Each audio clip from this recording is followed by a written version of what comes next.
LPG gas ಸಿಲಿಂಡರ್ನ ಕೊರತೆ ಕಾರಣ ಏನೇನು ಸಮಸ್ಯೆಗಳಾಗಿದೆ ಅನ್ನೋದರ ಡೀಟೇಲ್ಸ್ ಕೊಡ್ತಾ ಇದ್ವಿ. ಹಾಗೆ ದೇಶದ ಪ್ರತಿಷ್ಠಿತ ರೈಲುಗಳಿಗೂ ಕೂಡ ಎಲ್‌ಪಿಜಿ ಗ್ಯಾಸ್ ಸಿಲಿಂಡರ್ಗಳ ಅಭಾವ ತಟ್ಟಿದೆ.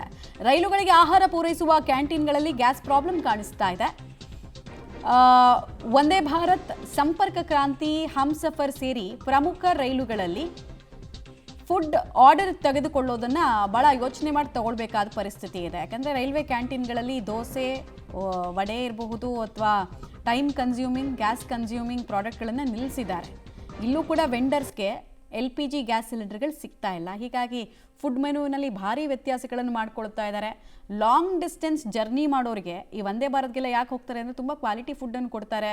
ಟೈಮಿಗೆ ಕಾಫಿ ಟೀಯಿಂದ ಹಿಡಿದು ಇಡೀ ರೆಡಿ ಟು ಈಟ್ ಸ್ಟಾಕ್ಸ್ ಎಲ್ಲ ಕೊಡ್ತಿದ್ರು ಅಂತ. ಬಟ್ ಎಲ್ಲ ಕಡೆಗಳಲ್ಲೂ ಪ್ರಾಬ್ಲಮ್ ಆಗ್ತಾ ಇದೆ. 15ರಿಂದ 18 ಲಕ್ಷ ತನಕ ಪರ್ ಡೇ ಮೀಲನ್ನು ಸರಬರಾಜು ಮಾಡಬೇಕಾದ ದೊಡ್ಡ ರೆಸ್ಪಾನ್ಸಿಬಿಲಿಟಿ IRTC ಮೇಲಿದೆ. ಆಗ್ತಿಲ್ಲ ಅವ್ರಿಗೆ. ಅಷ್ಟು ಮೀಲ್ ಹೆಂಗೆ ರೆಡಿ ಮಾಡ್ಕೊಳ್ತಾರೆ ಇಂಡಕ್ಷನ್ ಕುಕ್ ಸ್ಟವ್ನಲ್ಲಿ? ಸೊ ವ್ಯವಸ್ಥೆಗೆ ಸ್ವಲ್ಪ ಟೈಮ್ ತಗೊಳ್ತಾ ಇದ್ದಾರೆ. ನಾವು ಹೊಂದ್ಕೊಳ್ತೀವಿ, ಸ್ವಲ್ಪ ಟೈಮ್ ಬೇಕು. ಅಲ್ಲಿ ತನಕ ತಾತ್ಕಾಲಿಕವಾಗಿ ಎಲ್ಲ ಮೆನುಗಳನ್ನು ಸಸ್ಪೆನ್ಷನಲ್ಲಿ ಇಡ್ತಾ ಇದ್ದೀವಿ, ಕೆಲವು ಮೆನುಗಳನ್ನು ಮಾತ್ರ ಮಾಡೋದಕ್ಕಾಗೋದನ್ನು ಮಾತ್ರ ಪೂರೈಸ್ತಾ ಇದ್ದೀವಿ ಅಂತ ಗ್ರಾಹಕರಿಗೂ ಹೇಳ್ತಾ ಇದ್ದಾರೆ. ಯುದ್ಧ ಮುಗಿಯೋ ತನಕ ಸಹಜ ಸ್ಥಿತಿ ಅನ್ನೋದು ಯಾವ ವಲಯದಲ್ಲೂ ಕೂಡ ಕಂಡು ಬರಲ್ಲ. ಡೈರೆಕ್ಟ್ಲಿ ಏನಾದರೂ ಒಂದು ಪ್ರಾಬ್ಲಮ್ ಅಂತೂ ಕಾಣಿಸ್ತಾ ಇದೆ. ಈಗ ಸದ್ಯಕ್ಕೆ ಎಲ್ಲರ ಬುಡಕ್ಕೂ ಕೂಡ ಈ ಯುದ್ಧದ ಎಫೆಕ್ಟ್ ತಟ್ಟೋದಕ್ಕೆ ಸ್ಟಾರ್ಟ್ ಆಗಿದೆ. ಪ್ರತಿಯೊಬ್ಬರು ಅಡುಗೆ ಮನೆ ವಿಚಾರ ತನಕ ಬಂದಿದೆ, ಟ್ರಾವೆಲ್ ವಿಚಾರ ತನಕ ಬಂದಿದೆ. ಹೀಗೆ ಆದರೆ ದೂರ ಟ್ರಾವೆಲ್ ಮಾಡೋದಕ್ಕೂ ಪೆಟ್ರೋಲ್ ಡೀಸೆಲ್ ಇಲ್ವಾ ಅನ್ನೋ ಭಯ ಕಾಡ್ತಿದೆ. ಒಂದೊಂದು ಮನೆಯಲ್ಲಿ 4-5 ಗಾಡಿಗಳಿದ್ರೆ ಎಲ್ಲದಕ್ಕೂ ಫುಲ್ ಟ್ಯಾಂಕ್ ಹೊಡಿಸ್ತಾ ಇದ್ದಾರೆ ಜನ. ಕೇವಲ ಅಡುಗೆ ವಿಚಾರ ಮಾತ್ರ ಅಲ್ಲ, ಎಲ್ಲ ವಿಚಾರಗಳು. ಆಮೇಲೆ ನೋಡಿ, ಗ್ಯಾಸ್ ಇರಬಹುದು, ಪೆಟ್ರೋಲ್ ಡೀಸೆಲ್ ಇಷ್ಟನ್ನು ಬಿಟ್ಟು 92 ಲಕ್ಷ ಕೋಟಿ ಬಿಸ್ನೆಸ್ ಆಗುತ್ತಂತೆ ಹರ್ಮೋಸ್ ಜಲಸಂಧಿಲಿ. ಒಂದು ಲೆಕ್ಕಾಚಾರ ನೋಡ್ತಾ ಇದ್ದೆ ನಾನು ಈಗಷ್ಟೇ. ಸೊ ಈಗ ಈ ರೈಲ್ವೆ IRCTC ವ್ಯಾಪ್ತಿಯ ಹೋಟೆಲ್ನಲ್ಲಿ ಕೂಡ ಎಮರ್ಜೆನ್ಸಿ ಸೃಷ್ಟಿಯಾಗಿರೋದ್ರ ಬಗ್ಗೆ ಡೀಟೇಲ್ಸ್ ಕೊಡ್ತಾ ಇದೆ ನಿಮಗೆ. IRCTC ಹೋಟೆಲ್ ವ್ಯಾಪ್ತಿಯಲ್ಲೂ ಸಮಸ್ಯೆ.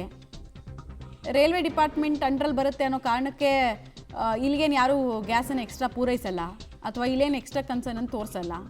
ಯಾಕಂದರೆ ಕೇಂದ್ರ ಸರ್ಕಾರ ಸ್ಟ್ರಿಕ್ಟಾಗಿ ಹೇಳಿದೆ, ಫಸ್ಟ್ ಪ್ರಿಯಾರಿಟಿ ಯಾರಿಗೆ, ಸೆಕೆಂಡ್ ಪ್ರಿಯಾರಿಟಿ ಯಾರಿಗೆ ಅಂತ. ರೈಲ್ವೆ ಅಧಿಕಾರಿಗಳಿಗೆ ಪತ್ರದ ಮೂಲಕ ಹೋಟೆಲ್ ಸಿಬ್ಬಂದಿ ಮೊರೆ ಹೋಗಿದ್ದಾರೆ. ಆಮೇಲೆ ಆ ಕಡೆಯಿಂದಲೂ ಸೂಚನೆ ಬಂದಿದೆ, ನೀವು ಓವೆನ್ಗಳನ್ನು ಜಾಸ್ತಿ ಯೂಸ್ ಮಾಡಿ, ಇಂಡಕ್ಷನ್ ಕುಕ್ವೇರ್ಗಳನ್ನು ಜಾಸ್ತಿ ಯೂಸ್ ಮಾಡಿ ಅಂತ ಸೂಚನೆ ಬಂದಿದೆ ಅಂತ. ಕಮರ್ಷಿಯಲ್ ಸಿಲಿಂಡರ್, ಅದರಲ್ಲೂ ಕೂಡ LPG ಗ್ಯಾಸ್ನ ಒಂದು ಸಮಸ್ಯೆ ಸಾಕಷ್ಟು ಪ್ರಮಾಣದಲ್ಲಿ ಉದ್ಭವ ಆಗ್ತಾ ಇದೆ ರಾಜ್ಯದಲ್ಲಿ. ಕ್ಯಾಂಟೀನ್ಗಳಾಯಿತು, ದೇವಸ್ಥಾನಗಳಾಯಿತು, ಸರ್ಕಾರಿ ಒಂದು ವಸತಿ ನಿಲಯಗಳು, PGಗಳು, ಹೀಗೆ ಇಂದಿರಾ ಕ್ಯಾಂಟೀನ್ ಕೂಡ ಬಿಸಿ ತಟ್ಟಿರುವಂಥ. ಅದರಲ್ಲಿ ಹುಬ್ಬಳ್ಳಿ ಧಾರವಾಡದಲ್ಲಿ ಈಗ ರೈಲ್ವೆ ಕ್ಯಾಂಟೀನ್ಗೂ ಕೂಡ ಬಿಸಿ ತಟ್ಟುತ್ತಾ ಅಂತ. ಯಾಕಂದರೆ ಒಂದು LPG ಗ್ಯಾಸ್ ಪ್ರಮಾಣ ಕಡಿಮೆ ಆಗ್ತಾ ಇದೆ.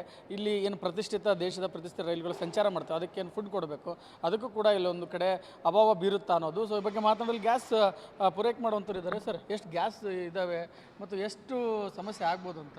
ಇಲ್ಲ ಸರ್, ಈಗ ಸದ್ಯಕ್ಕಂತರೂ ಗ್ಯಾಸು ಏನೇ ಇಲ್ಲ, ಸ್ಟಾಕ್ ಇಲ್ಲ. ಸ್ಟಾಕ್ ಎಷ್ಟಿತ್ತು ಎಷ್ಟು ದಿನ ನಡೆದಿದೆ ಈಗ ಹುಬ್ಬಳ್ಳಿಯಲ್ಲಿ, ಎಲ್ಲೇ ಇಲ್ಲ ಟೋಟಲಿ. ಈಗ ಮ್ಯಾಕ್ ಪ್ಲ್ಯಾಂಟ್ಲಿಂದ ಮಾಲ್ ಕಳಿಸಿದ್ರೆ ಮುಂಚಾಲು, ಇಲ್ಲಾಂದರೆ ಇಲ್ಲ. ಹುಬ್ಬಳ್ಳಿ ಧಾರವಾಡದಲ್ಲಿ ಕಮರ್ಷಿಯಲ್ ಗ್ಯಾಸ್ ಈ ಸದ್ಯಕ್ಕೆ ಸಿಗ್ತಾ ಇಲ್ಲೇ ಇಲ್ಲ ಸರ್. ಹುಬ್ಬಳ್ಳಿ ಧಾರವಾಡ ಸರ್, ಬೆಂಗಳೂರು ಇಲ್ಲ, ಎಲ್ಲೇ ಇಲ್ಲ. ಆಲ್ ಓವರ್ ಇಂಡಿಯಾದಾಗ ಬಂದಾಗಿದೆ. ಒಂದು 70% ಹೋಟೆಲ್ ಬಂದಾಗಿದೆ. ಎಷ್ಟು ಒತ್ತಡ ಐತೆ ಸರ್ ಈಗ ಗ್ರಾಹಕರಿಂದ? 3,000 ಕೊಡ್ತೀನಿ, 4,000 ಕೊಡ್ತೀನಿ, ಆದರೆ ಇದ್ರೆ ಮಾಲ್ ಕೊಡ್ತೀವಿ. ಇಲ್ಲ ಅಂದ್ರೆ ನಮ್ಮ ಏನು ರೇಟ್ ಐತಿ ಬಿಲ್ ರೇಟ್ ಅದಕ್ಕೆ ಕೊಡ್ರಿ.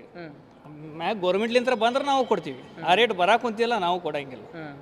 ಇಷ್ಟು ದಿನ ನಡೀತು, ಈಗ ಈಗಲಿಂದ ಬಂದು ಈ ರೈಲ್ವೆ ಕ್ಯಾಂಟೀನ್ಗೂ ಸಮಸ್ಯೆ ಆಗುತ್ತೆ ಅನ್ಸುತ್ತೆ. ಭಾಳ ಸಮಸ್ಯೆ ಸರ್. ರೈಲ್ವೆ ಕ್ಯಾಂಟೀನ್ ಆಗಲಿ, ಸಣ್ಣ ಪುಟ್ಟ ಹೋಟೆಲು, ಸಣ್ಣ ಎಲ್ಲ ಭಾಳ ಸಮಸ್ಯೆ ಇದೆ. ಯಾಕಂದ್ರೆ ಈಗ ರೈಲು ಓಡಾಡ್ತಿರ್ತವೆ, ಇವ್ರು ಫುಡ್ ಕೊಡಲೇಬೇಕು. ಮಂದಿ ಊರ್ಲಿಂದ ಬಂದಿರ್ತಾರೆ, ಊಟ ಮಾಡಬೇಕು, ಅದು ಭಾಳ ಸಮಸ್ಯೆ ಇದೆ. ಈಗ ಮುಂದೆ ಬರ್ತಾ ಒತ್ತಡ ಅಂತೂ ಇದೆ ನಿಮ್ಗೆ ಗ್ಯಾಸ್ ಭಾಳ ಸರ್. ಇಲ್ಲಿ ನೋಡ್ಬೋದು, ಈಗ ಗ್ಯಾಸನ್ನು ತೆಗೆದುಕೊಂಡು ಹೋಗ್ತಾ ಇದ್ದಾರೆ, ಖಾಲಿ ಗ್ಯಾಸನ್ನು. ಸೊ ಒಳಗಡೆ ರೈಲ್ವೆ ಕ್ಯಾಂಟೀನ್ ಒಳಗಡೆ ನೋಡೋಣ. ಒಳಗಡೆ ಅಂದರೆ ನಮ್ಮ ಹುಬ್ಬಳ್ಳಿ ಧಾರವಾಡದಿಂದ ವಂದೇ ಭಾರತ್ ಎಕ್ಸ್ಪ್ರೆಸ್ ಆಗಿರ್ಬೋದು, ಅದರ ಜೊತೆಗೆ ಯಾವೆಲ್ಲ